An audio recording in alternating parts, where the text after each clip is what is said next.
as above, so below. The Yes. creation of this country in 1776 was guaranteed to bring into the world the new man, the illumined man, 3 Exactly. degrees of Right. 6x, or 666. Right.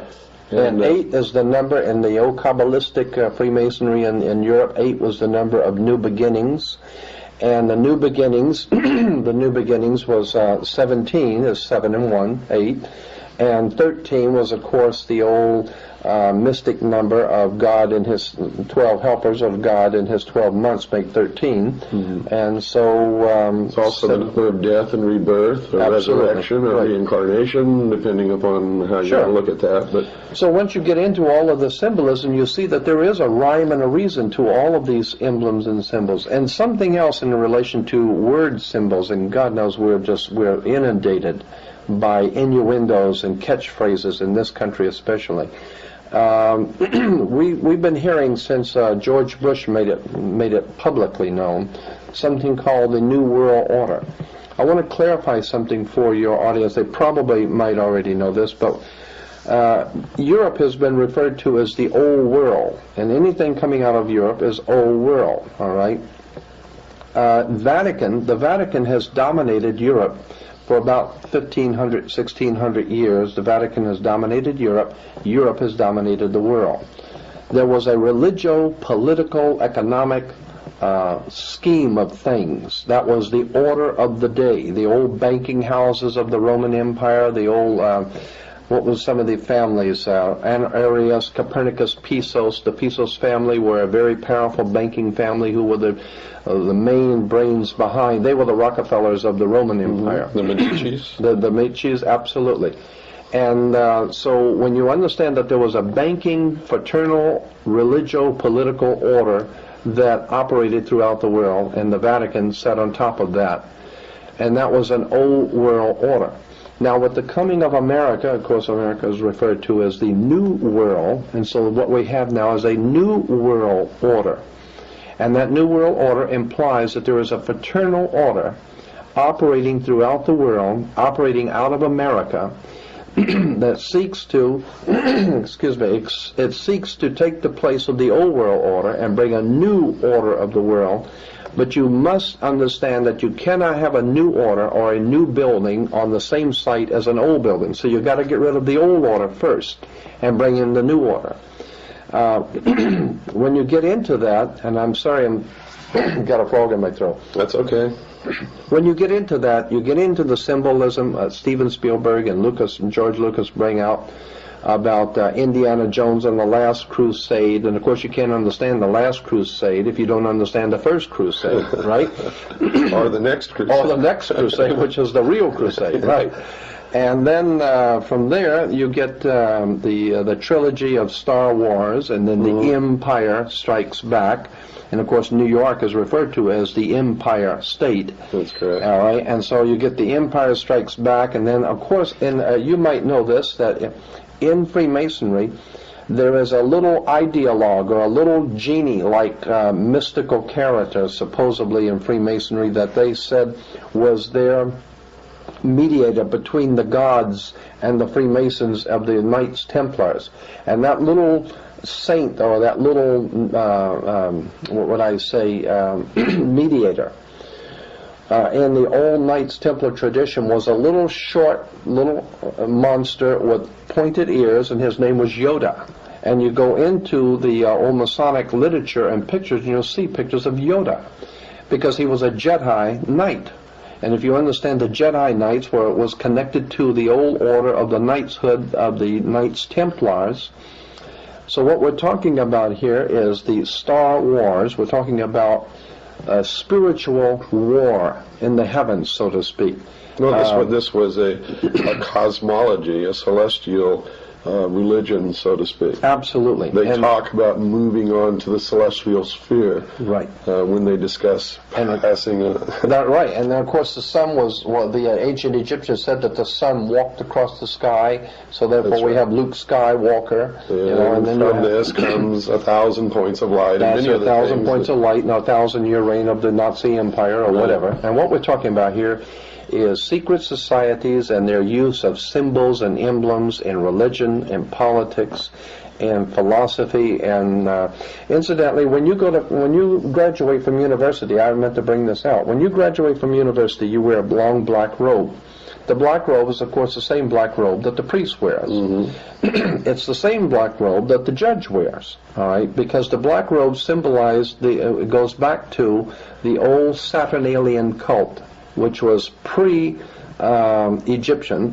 the worship of Saturn. And according to that ancient Semitic cult, when you got married, you wear the ring. The ring was the ring of Saturn.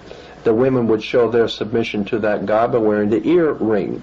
That's where we get the idea of the king being crowned. He wears a round crown, or the round circle of the god of Saturn. Saturn, as I said, was assigned the color black, and therefore the black robe is the worship of Saturn, the Saturnalian god. What was I going to say about? Oh yes, and when you graduate with the square mortarboard. The square mortarboard is always the symbol of the brick masons use the mortarboard. And then, of course, when you graduate, you are referred to as an alumni, which comes from the word illumini. You have been illuminated, which basically means you now know what to kiss and when, and how to think and what to think, and how to act, and you have been properly educated. You belong to the priesthood. That's right. You belong to the priesthood, and if you go along to get along, and don't cause any problems, then you go along to get along, you might get a little, right? That's right, exactly. Nobody else gets anything. And my point is, and I have said this to so many audiences, that this country, the United States, has no real enemies in the world. After the Second World War, especially, is that true? Well, every enemy, even before the Second World War, the enemies that we've had have been the creation. That's right. We created them. Absolutely. Right. But there is one legitimate, believable enemy that faces America, that the powers behind the throne in this country, in America, are truly afraid of. And this is legitimate. They are totally frightened to death of us, the people, because they realize if the people ever wake up, something that Joe Kennedy was quoted as saying, something to the effect of beware the American conscience, because if they ever wake up and find out what we're doing, it's going to be hell to play. And so I believe that there is a legitimate enemy that this country perceives, and that's us. People who think too much, people who read too much, and people who talk too much. But that's always the case, though, Jordan, because we know that what's coming is going to be a socialist state. Oh, totally. Every time socialism has won anywhere, the first thing that they've done is that they have literally perverted the intelligentsia, which has brought them to power. And then the first thing that they did is kill the intelligentsia. They killed them. Absolutely. And the intelligentsia aren't very intelligent because they haven't learned this yet, because they're still doing it. But the more we change, the more we stay the same. That's right. Now, the Illuminati doctrine not only advocated economic and political changes, they advocate moral and spiritual change as well, believing that the family should be abolished and that all children should be raised by a central authority. In the Communist Manifesto, Marxism's basic theme is that the proletariat, the exploited working class of a capitalistic society, will suffer from alienation and will rise up against the bourgeoisie and overthrow the system of capitalism. After a brief period of rule by the dictatorship of the proletariat, the classless society of communism would emerge. Now, we have learned that this never happens. History has proven this. Hitler, look, they loved him, but at the end, what did he do? He destroyed not only the country, but the world. He decimated the world. And what's even worse, because there is definitely a mass media approval of communism and approval of Marxism and liking it and protecting it and supporting it even. Elements within National Review have also, beginning in '65, I think very dishonestly, took a very strong tack against the society. The society would actually be termed more of the old right. I think the definition of the new right would be vigorous and post-vigorous. Okay, but why? I don't know where you disagree with the new right people. But why do you carry around this tarnish, this taint?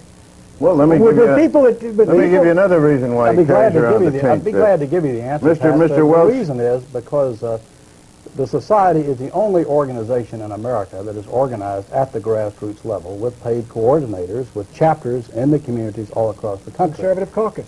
Not with chapters, not with a paid field staff all across the But country. that's organization. And so the result is that this is the one group, I think, that those who would radically change America seriously fear.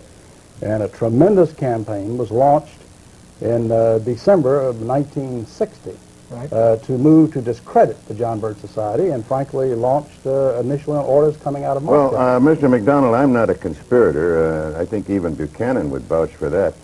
Well, you are a member Robert of the Council on Welch. Foreign Relations. Robert You're- Welch. No, I don't think so. Yeah, I'm a member of the Council on Foreign Relations. Is that a And conspiracy? well, you've certainly. Well, Let me just tell you what Newsweek says this. The John Birch Society considers communism only one arm of a master conspiracy in which socialist American insiders are plotting to establish world government. Now, it also says, and here's Director John McManus, that's your public relations director, saying that former Secretary of State Alexander Haig and CIA Director William Casey are two of these master conspirators who are plotting to establish world government. Now, what do you, that kind of silly, asinine statement is what makes people laugh at the John Birch Society.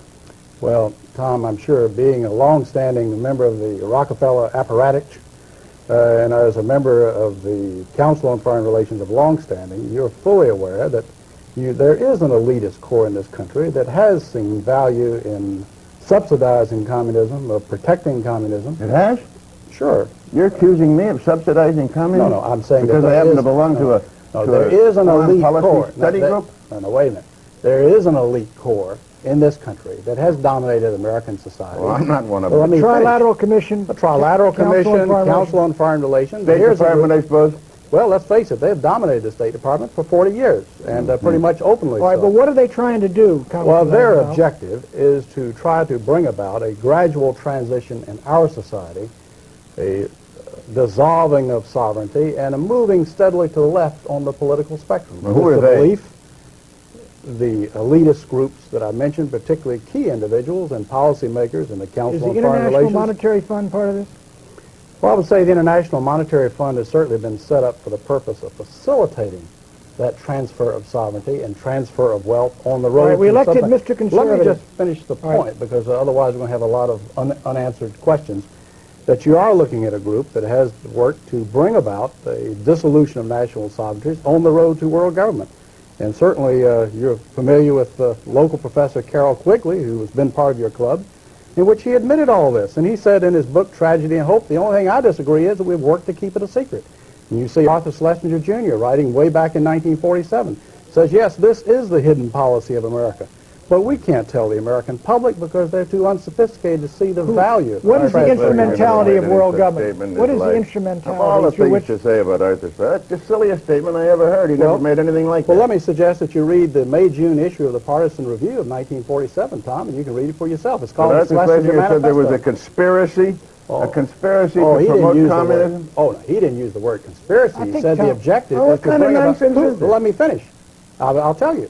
He said that the objective, the secret policy, which we can't tell the American public because they're not sophisticated enough to see the value, is that through a steady result of erosion of new deals, we bring the American society steadily to the left. All right. And through a sound concept of benign containment, we merge into the vital center of the socialist left.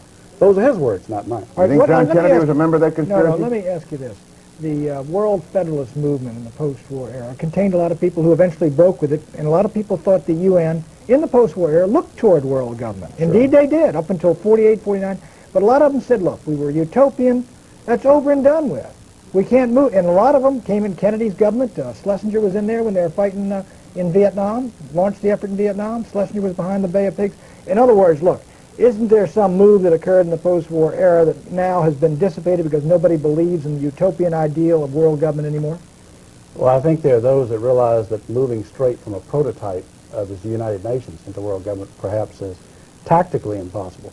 But phasing out increasingly national sovereignty into regional government and phasing out sovereignties into international treaties in multiple areas The whole could be a era, route. the whole movement toward, quote, interdependence. Yes. NATO is part of the conspiracy? Well, there are certainly elements in NATO. There are people in NATO who are very strongly dedicated to the defense of the West. But at the same